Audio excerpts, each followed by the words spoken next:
Health news మీకోసం.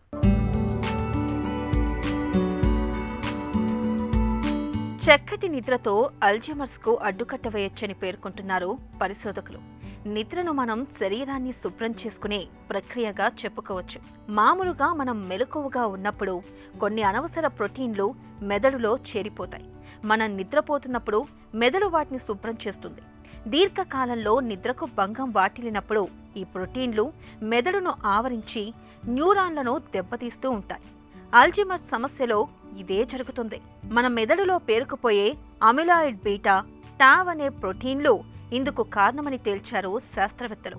అంతేకాదు, Alzheimer's లక్షణాలు కనపడటానికి కాస్త ముందు రోగుల్లో నిద్రలేమి సమస్య పెరగడం, మళ్లీ అది అల్జీమర్స్ను పెంచడం, ఇదో ఛేదించలేని వలయంగా మారడాన్ని గమనించారు. ఈ నేపథ్యంలోనే నిద్రతో అల్జీమర్స్ను అడ్డుకోవచ్చా అన్న ఆలోచన వాషింగ్టన్ యూనివర్సిటీకి చెందిన పరిశోధకులకు వచ్చింది. దాంతో కొందరికి నిద్రలేమిని నివారించే కొన్ని ఔషధాలను ఇచ్చి 2 రోజుల గాఢ నిద్ర తర్వాత వాళ్ళ నుంచి మెదడు, వెన్నుపూస కలిసే చోట ఉండే సెరిబ్రోస్పైనల్ ద్రవాన్ని తీసి పరీక్షించారు.